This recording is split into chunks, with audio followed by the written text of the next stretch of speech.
I've got the covers off this transceiver. We'll have a quick look at the top of the case. This is predominantly the receiver portion and the VFO. This is the VFO inside this box. Over here we have the IF strip, product detector. There's an AM detector tucked in there somewhere. Over here we have the filter system, and a mixer's way down here. So I'll give you a close look to those items. There's the IF strip. It's 3 stages of transistor IF strip using 455 kC coils, just a standard transistor radio coils.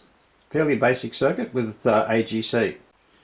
This is the IF filters. This is the 455 kC 15 element ceramic filter, and over here we have the sideband filter, which is actually an old design that came out of a Delta Het receiver design years ago. It uses 4 SFD 455B ceramic filters made by Burata, and it was designed by Electronics Australia, and it gives a nice little 2 to 3 kC wide filter. It works quite well. There's the product detector. That's the AM detector. Just a couple of germanium diodes. Germanium diodes are quite good. They've got a low turn on voltage, so I'm using them as the AM detector. That's the receiver mixer. It's 4 Schottky diodes. There's 2 diodes per package, and they're closely matched, so the 4 diodes in a bridge configuration makes a very nice heavy duty front end mixer. Here we just see some distribution little circuit boards that distribute the 12 volts receive, transmit, and both transmit receive around the top of the chassis to the various modules. This is the side. These are the receiver RF preamps for 80 meters and 40. I've made my own coils, and I've just used air wound coils to try and get the highest Q. We need those coils to be quite sharp. The whole thing's Varactor tune. There's some varicaps that you see here that tune the front end both on 80 and 40. There's a control on the front panel which varies the voltage to the varicaps, and so we get a nice sharp front end. With an IF of 455 kCs, you need some good front end filtering, because the image is not very far away. It's only 900 kCs away. Really, practically only 80 and 40 meter bands can use 455 kCs. If you go higher in the amateur band, you're starting to look at higher IFs such as 3, 5 and 9 megahertz in order to avoid image problems. These 2 circuit boards are the AGC. There's an IF AGC and an audio AGC. I combined the 2 so that we have AGC action on both sideband. On sideband there's no carrier, so you have to rely on the demodulated audio or fast-acting RF envelopes in order to get good AGC. So we have audio AGC for sideband, and for AM we can use a normal IF AGC. So combining the 2 together, and with some slow and fast switching, makes for a reasonably good AGC system. So here's a view of the underneath of the cabinet, which shows most of the RF transmitter stuff. This is the 10 watt PA amplifier, the 1 watt driver, PA driver, the 80 and 40 meter transmit band pass filters, the distribution, and down in here we have the BFO, the digital BFO. There's a closer look of the digital BFO. It's cramped in down there. That's the SI5351 in the BFO, and you'll see the amplifier next to it, the tuned amplifier, and there's the nano plugged into the circuit board. There's a closer look at the 1 watt PA driver, the 2N5109 with a little heatsink, and the IRF510 last stage, and it's driving the little 10 watt amplifier you can see just there. And alongside the amplifier you'll see the 80 meter and 40 meter transmit band pass filters. Tucked away down there is the actual receiver speaker amplifier. It's a kit, the no-brainer amplifier. Runs a couple of watts with some power transistors, and you'll see the heatsink metal keeping them cool.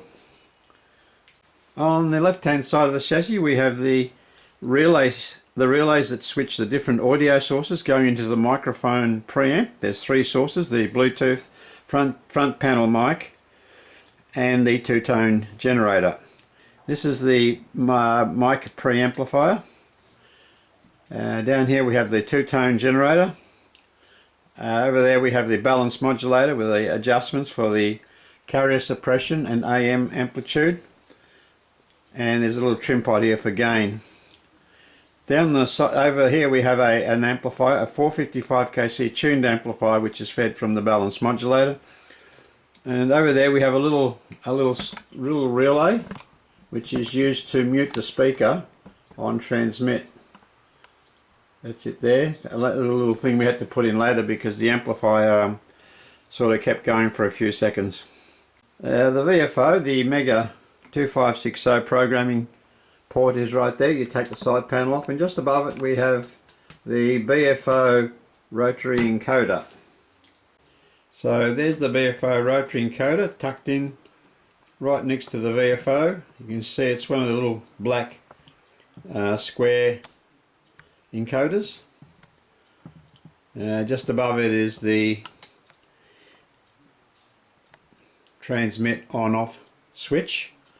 All my switches have little proto boards attached to the pins, and then I have a little plug-in socket so I can remove the switch mechanism without desoldering anything. So that's the left-hand side of the chassis. I've used every square inch of this case. This is the rear.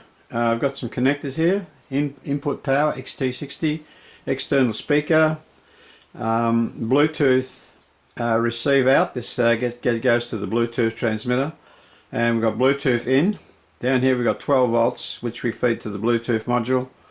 Then we've got a infrared PTT input from the infrared sensor, and we have the PTT or press to talk for the linear, and then we have a socket here for the selecting either internal or external sound sources into the modulator. And of course over here we have the SO239 antenna connector. We've left a little bit of space here for a future edition. If this rig is ever to be upgraded to the next class up, we can put a 100 watt amplifier there. So there's a bit of space on the back, and we probably would use a bit of a little fan or something. I'm just going to take the back off now, and we'll have a look behind the panel.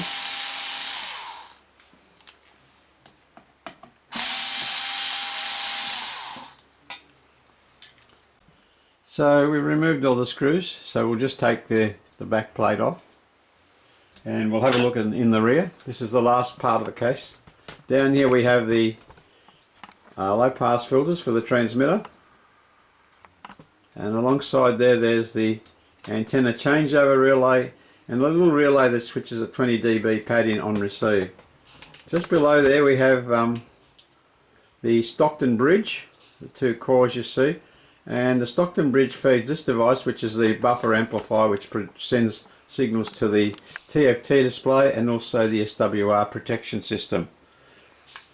To the left there we have the power supply tucked in there, and you'll see the little relay with its temperature sensitive fuse. When that pops, the little pin comes up. When it cools down, you just push it back down, and you're back in business. There's a little access hole for that in the back panel. One last thing, this is the back of the VFO system. You'll see the relay board down here, and the little circuit board that's got a little trim pots on there, which are used for setting the levels for the S meter, power, reflector power, forward power, and power supply voltage and current. Those little trim pots go to the Arduino DC analog input, and they're used to adjust the levels, get them finally set up. That's the back of the relay board. It's a bit cramped in there. However, I've managed to put all the boards in such a way that I can actually pull any of the plugs in and out without actually moving anything. There's enough space around the little 2-pin plugs. You can just pull them out, put them in, and it does make life a lot easier. Although it looks a bit messy, it's not that difficult to work on by unscrewing and removing removing certain boards. I've had to do it a few times. There's a board down there, for example. That's the product detector, DSP detector. Just undo these 3 little terminals. That one there, undo the 4 screws and she comes straight out. A lot of these boards can be tested outside of the rig. If you have a signal generator and a power supply and a few things like that. Well, that's the end of the what's inside the box video. Thank you.